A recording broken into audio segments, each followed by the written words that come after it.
Good morning, everybody. How the heck y'all doing today? A little cloudy, little overcast. Supposed to friggin' rain. Not that rain's a bad thing. Rain's a good thing. And for some guys, like myself, I don't mind if it rains right now. Other guys will be just choked if it rains right now because they're trying to get their harvest completed, right? What am I doing? Well, I am on our way out to our clover field. The one that we just seeded this year, the clover barley mix, because it's Brett Young seeds and they are in the field right now to try and decide what the heck we're going to do about all the Canada thistle infestation that I got going on. So I don't know if he's going to want me to record any of this or not, but we're going to find out, and probably won't, but I'll let you guys know what the heck he has to say. So we'll talk to you later. A crazy ass air flight man over there. There he goes, way out above the tree line. He's looping around. He just friggin' flew past here, and I didn't have my phone out to video it. But the next door neighbor here on his canola is still a little on the wet side, but it'll probably be baled better now. But yeah, the next door neighbor is having his canola sprayed. There he is over there.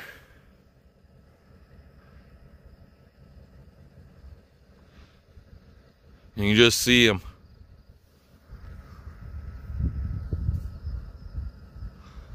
He's gone. Can't see him over the hill there now. But yeah, that's what's happening. So, what are we doing? Well, what they told me, what my options are, a little bit wet yet, but I think I could bale this up and it'll keep. So, anyway, what they told me about our thistle issues, and we have them here too, you guys could see the friggin' thistles out here, is, excuse me, spray it out at this point. They're going to check into some options. They think I'm going to lose close to 50% of my crop on the clover next year. So what they're thinking, what they're suggesting is spray it out 100% right now this fall. Hit it hard, get rid of them thistles.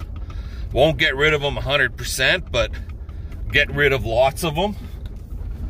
And then put in an annual ryegrass in the spring and go with that for our cut and bale option for next year. Didn't really want to do that because I don't know if I'll get the production from an annual ryegrass that I would from just looking at my oat crop here, guys. I don't think I would get the production tonnage from an annual rye that I would from the clover. It's I think it would be substantially different. How's that sound? So, but time will tell, right?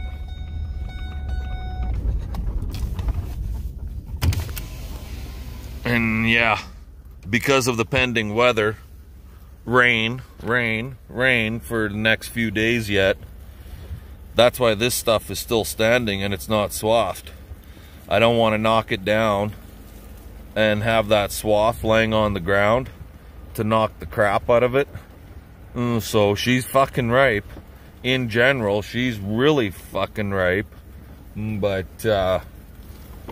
as soon as this weather straightens out, which is basically this weekend, and it is now what, Tuesday, I think. Yeah, we're gonna have to take care of this oats here right away. So anyway, fun. We'll talk to y'all later. There he is again. Just making passes. Spray plane. I haven't seen one of those guys out in this area for quite some time, actually.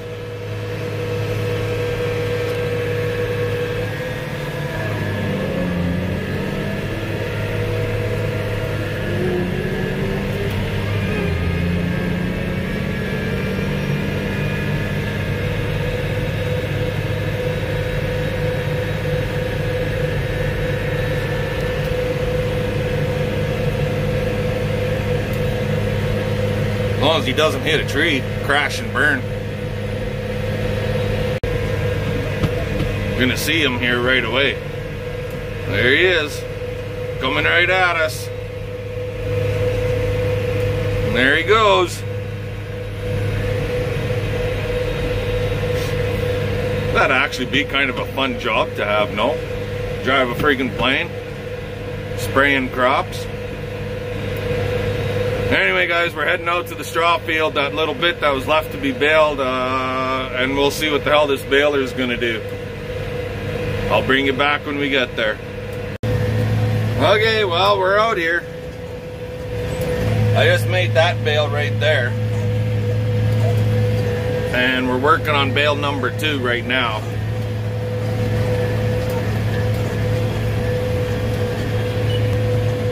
There it is.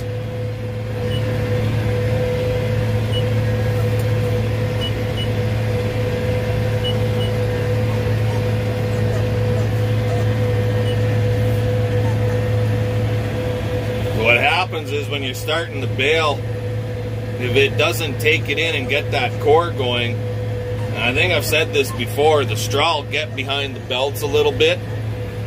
And right now this stuff is a little on the damp side, but whatever. The straw will get behind the belts and it'll send the belts, it'll cause them to move across like this. And when it does that, they rub hard on the guides up on the top, and they'll roll up on the guide, which the guide is there in case they do start to move like that, so they don't start overlapping on top of each other. But anyway, it'll roll on the guide, and then it'll just roll the belt right over, it'll flip it right over.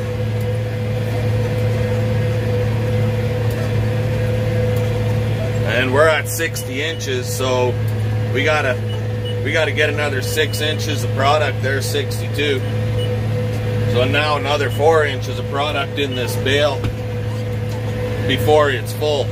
And then I can kind of show you guys a little bit on what that's like when you're starting the bale.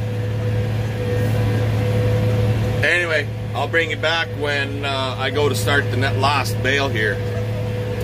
Okay, so I got a bit of a heavier swath and then it gets really light. So the heavy swath shouldn't be an issue. But I'll let you watch those belts back there.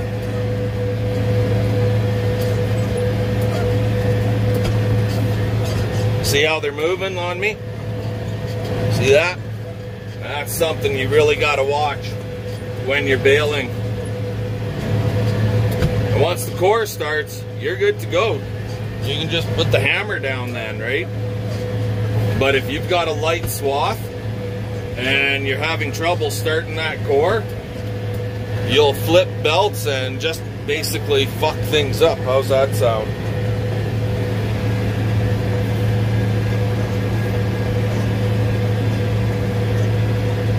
CP came out to investigate what the hell I was doing, I think.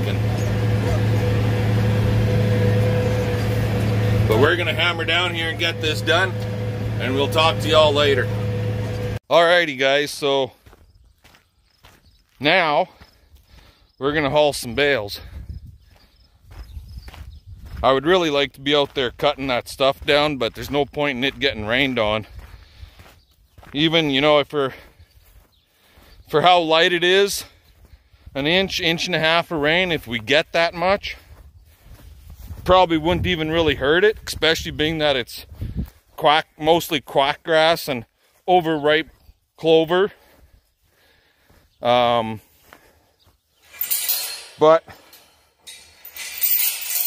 we got to get the bales hauled too, so we're going to work at getting the bales hauled from at home. And yeah, so when I went to the neighbor's place last night with the Bobcat, I actually got so the mineral tubs, they're about when you buy your mineral, it comes in a big molasses mix mineral tub. What are they, 200 pounds or something like that? I just about filled 2 of those with a mixture of lentils, peas, canola, wheat, just the slightest little bit of oats. What else is in there? That's about it, really. Now the lentils are chopped up quite a bit. It's pretty powdery. Wouldn't be for seed. But the canola, the wheat, the oats, and the peas, and it's a yellow pea. And then there is a few good lentil seeds. That stuff, right now, the way I'm thinking, it ain't gonna be very many pounds, but I'm gonna use it as a cover crop next year, or an added in crop. I'll put some oats in on one of our little plots. And there's probably another 2 of those mineral tubs worth of stuff there that I gotta get cleaned up there yet. So I know lots of guys are saying, well, Brennan, don't even waste your time, it's not even worth it. Yeah, you're probably right, but I'm gonna give it a try, I think. Why the hell not? I know what the canola did at home, or at the neighbor's place. I know how that worked out for us. That worked out pretty good. I guess I should lift my ramps before I move very far, right? So, yeah, I'm thinking throw a little bit of that stuff in there. And this is what it looks like. So, see here? Turning around. So here, we have oats, we have peas, we have canola, we have wheat.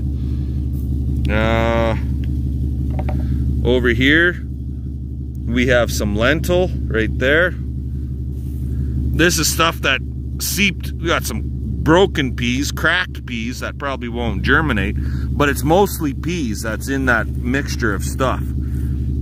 I don't know what this powdery stuff is. Cracked peas or busted up lentils from the auger. But yeah, I'm thinking you add a couple pounds an acre, you do a 30-acre piece, 2 pounds an acre, all you need is 60 pounds, right? Well, I've got almost 400 pounds, so I could go with friggin' whatever. I'll figure it out, and when it's all here, and oh boy, these are heavy. I'll let you guys go. I need a 2-hander for this one because these are chunky freaking ramps. But like I was saying, I'll figure it all out when I get all that stuff home.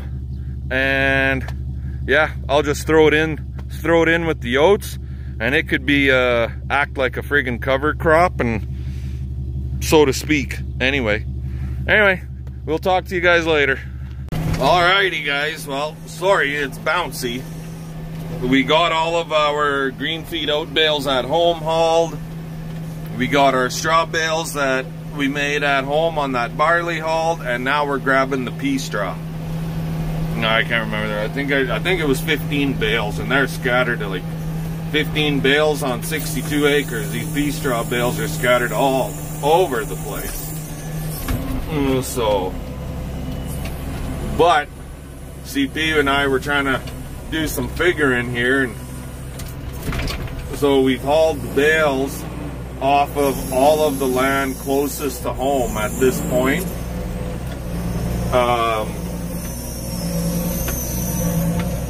Jesus. Anyways, and we are not counting the straw bales, just the actual feed, like green feed and hay. So we figured it out. We've gone over 187 acres, and we're sitting somewhere in the line of about 350 to 360 bales that we've hauled home so far. So that ain't so bad. I just gotta get, if you look way over there, you can kind of see CP with the truck. And I'll say one thing, these pea straw bales, they're solid friggin' bales. So anyway, we're gonna friggin' bounce around on this pea land from the neighbor and get these ones picked off. It is raining, not real hard, just a nice little kind of drizzly type rain, but that's okay. We can use her. And we'll talk to y'all later.